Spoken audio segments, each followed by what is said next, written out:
Hey guys, this is Sadaos, and we're taking a look at the Wargame Airland Battle Beta. Today I have the Soviets. Thought I wasn't going to do the Warsaw Pact Nations, but I decided to do the Soviets since, just like with the Wargame European Escalation Beta, I ended up playing Soviets quite a lot, and while after the beta ended, in that case I ended up playing NATO 99% of the time. Who knows, this may end up being the same, or I may end up playing Soviets a lot more. But I've been playing Soviets mostly. Okay, so we got the FOB, usual. I'm not sure if it's like the Americans, where no matter what Warsaw Pact nation you start off with the Russian Jeep. But in this case, the Russians have access to a Jeep. It's 100 points. Not too expensive. They've really changed that, and it's not a bad idea. The BDR M2U, everyone's favorite from the originals back in. It's cheap at 140 points. Then there's a command helicopter. It's a new chopper. See a little fuel exhaust. It's pretty it's a good touch, nice touch, I guess. It's a command chopper. Not sure how expensive it is. Then supply truck, Euro. Finally, the Mi-26. Well, yep, guys, it's a beta, so if things look weird, it's for a reason. Big, heavy transport chopper. Oh wow, you only get one of those. That's surprising, because you could get like a couple in the original, but you only get one. That's it. Once you buy one, that's it. That's all you get. Okay. And in terms of recon Jeep. This recon Jeep has got a some kind of frag round. It's interesting because I've actually seen it stun a lot of vehicles. It doesn't look like it would do a lot, but it actually is pretty effective. I'm gonna test that out. See what effect it has. Yep, there we go, stun. They're not bad. They're pretty expensive at 45 points. Let's see. Yeah, at 45 points, but really interesting stun effect. BDR2, not as useful. Don't think the recon is as good. It seems to be some kind of machine gun. So, yeah. Then it's a Razvidka, I'm guessing is how you pronounce it.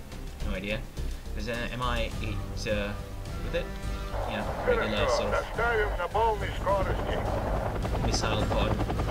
And some recon infantry. 5 AK-74s, RPG-7s. They seem to have mediocre stats, but very good recon, so that's a plus. Then in terms of tanks, I was kind of sad that they really limited the amount of tanks you could get as Soviets in the beta. You just have access to the T-64B and the T-72BI, which is a new unit. I believe it's a new unit. The T-64B is a pretty good tank. I wouldn't say it's like I wouldn't say it's that effective. It is a Vet 4, so it's about 75 points. 75, yeah. But I really you can rely on it. I just wouldn't. You're going up against usually in the beta challenges and Leopard 2s, so in that way it's really outclassed 95% of the time, I think. So it's pretty good at taking out AMX, and pretty good at taking out most kind of APCs, but don't expect it to go up against NATO tanks for the most part. T-72 Online doesn't have a yeah. It's okay stats-wise. It's more expensive and I don't generally like it. I usually get it once I'm out of T-64Bs. Decent accuracy, decent AP. Now in terms of infantry, everyone's favorite Soviet unit, Mostrelki. A ton of them. Yes. And BMP-2. BMP-2 is a pretty good unit. Good stats, relatively inexpensive. It's just a workhorse of the Soviets. That's just what it is. That's interesting. RPK-74, so an LMG. Yep. Pretty horrible stats when it comes to accuracy, but it's a cheap unit. That's what Mostrelki are. They're just a cheap unit. You send a bunch of them in, and in this game, it's not really that. It's not. You can't really spam as easily. So I guess even Mostrelki aren't that spammable. Let's see. what their availability is. You get 23, so they're pretty spammable. 24, including this one. So it's expensive at 45, especially since they're Vet 1 and they come with a BMP 2. Then in terms of anti-air, you get Eagle, 2-man squad, and a BMP 1. I like the Eagle. They're going up against a lot of planes in the current metagame, and you don't see as many choppers, so you might think they're outclassed, but you can just put them anywhere, really tight spots, and they'll just provide area of denial. In Spetsnaz ultimate troops. And I'm not sure if they have the same sort of RPG killing, that infantry killing RPG they had before. They've got some sort of RP or some kind of anti... Nope, wow, this is a napalm...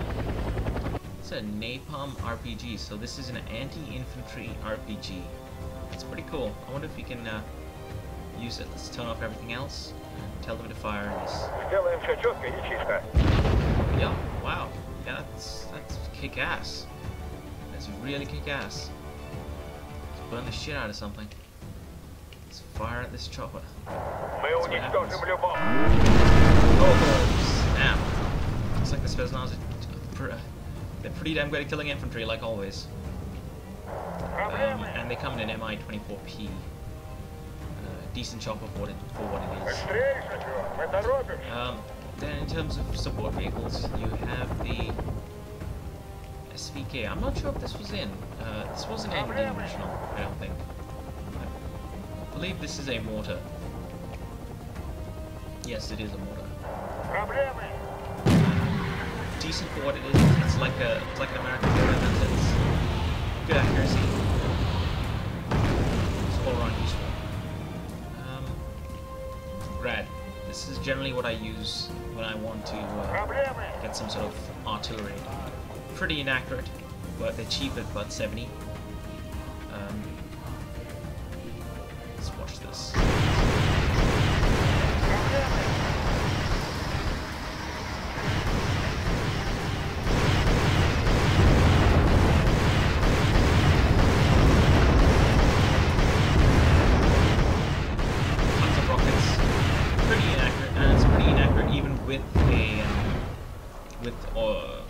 Line of sight. Just have real problems in terms of spread, but it's designed to be that way. They probably are more expensive MLRS, like a Bertino. Strela, this tends to be pretty good. You just stick them in a place, and what I like to do is pair them up with a Ural 72. This thing is a sort of Gatling gun anti-air, and what I'll do is I'll keep the Strela in a forest away, and I'll keep the Ural out in the open. Now most people won't waste their rockets trying to kill a Ural because it's a 10-point unit. So they'll see the Ural as the primary anti-air in the area, and they won't notice the Strela. They won't expect it. So they'll fly around the place, and the Ural will shoot at them, and the Strela will provide supporting fire. I forgot about this one. It's a Factoria. I'm not going to pronounce it actually. It's an ATGM infantry. It's a 2-man squad. Pretty crappy accuracy actually. That's pretty crappy. Which is not to say they're a bad unit. I've seen them do quite a bit of damage. They're actually pretty good from what I've seen. From what I've used, they always seem to hit more often than not. So I don't know how whether or not that accuracy is number is a pure reflection of their ability. That's a really strange unit, this one. I really gotta talk about it. The BMPT. It's a very strange unit. I really don't understand it. It's sort of like a tank. It's sort of like a BMP. It's got pretty good front armor. It's got a really good front armor. In fact, I've seen AMXs just bounce off it all the time and not hit a scratch on it. It's got a main gun. It's got an autocannon, it looks like. And it's got some sort of stun frag round. And stun frag round is actually really useful. You keep them up in front of a tree line, you let the tanks come to you, you can stun them, and then you can bring in your T-64Bs and T-72s in order to do the damage. So in that sense, the BMPT, you don't get a lot of them. You get like 5. Yeah, you get 4. But they're really kick-ass units. They got tons of front armor, they seem to do a ton of damage. They're like a cross between a tank and a support vehicle. I really like them. They're really cool. They're just really peculiar, and they don't really. It's not really explained what they are. I sort of treated them initially as just a BMP, and then I realized, oh wait, they're not just a BMP. They're a much better unit. It's just that stun ability of theirs is really quite cool. It's really useful. Finally, we got two new helicopters. This helicopter is freaking awesome looking. It's just ridiculous how badass this thing looks. I mean, the yellow. This is the choice of yellow and black. It's just such a good choice. It's just it just looks ridiculous in both aesthetics and technical design. It's really cool. One big flaw with it, obviously, is that it's got only one anti-tank missile, so it's really got. It's better as an anti-infantry, but that anti-tank missile is infrared, and it's not bad. It's a bit like a Apache for a. It's a bit like an Apache in that sense because it's fire and forget, whereas the Havoc, I believe the Mi-28's a Havoc. It's still not fire and forget. You still need to continue aiming with it. Can be fired in the move though. Unlike the Apache, you don't get a lot of missiles. Yes, sir. Let's go. Pretty good damage.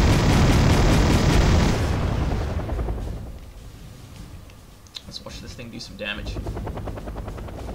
Обрушим на врага ураган пламени.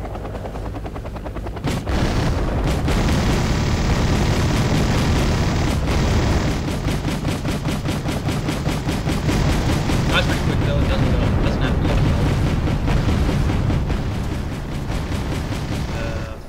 finally, I'm just going to talk about the planes. The Su-25T is an excellent ground attack vehicle. I really enjoy using it. Generally, I don't rely on planes that much to do much. I will call on a lot of Strela and Igla and keep them around the place and allow them to do their thing. If they get RD'd, I'll move them out of the way. I'll keep them resupplied. I'll usually keep Urals on the start. And the Su-25 I keep as a purely anti-heavy role. I keep them to take out challenges and to take out Abrams in sort of like a quick attack. They come in from the side, shoot at their target, and then I evacuate them almost immediately into a safe position. Just to take out the enemy units. That's it. Pretty good at that. They're quite fiddly. They tend to go off in weird directions, and if you tell them to go in one direction, sometimes they'll go in another direction. It really pisses me off when that happens because they're really expensive at 155 points. You can't throw them away. You can't even throw them away to kill a challenger, in my opinion, because you're gonna have to keep, because you don't have that many planes. So if you lose one of these things, it can be a lot worse than losing a challenge and then killing a challenger in one sense. Finally, it's the MiG-29, pretty good air superiority plane. I don't use it much. I tend to rely on my ground anti-air. I'll tell you one good thing about a MiG-29. It's that I usually get them on if the enemy starts fielding a lot of planes, and sometimes what I see players do is that they will bring on 3 or 4 planes all at the same time and just try to overwhelm your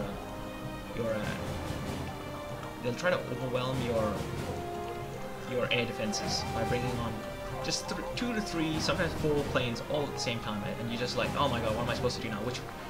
Your anti-air doesn't know which one to target. You might kill one, but each of them will do quite a bit of damage, so in that sense it can be a real pain in the ass. And that's the best role for a MiG-29. It's to chase them down once they are leaving your air, once they have trying to evacuate. Just to hunt them down and make sure they all die, so they don't have to deal with them over and over again. And so in that role I tend to use the MiG as sort of a reactionary force rather than a proactive one. Anyway guys, that's all for me today. I'm probably not going to do Poland or Czechoslovakia. I don't really play any of those factions. I tend to rely on the Soviets quite a lot, but I've heard good things about the Polish. The Polish are interesting. They also have an infantry squad that's a 15-man squad. 15-man squad, that's quite big. The Czechs have pretty good arty. Apart from that, Had fun. GG.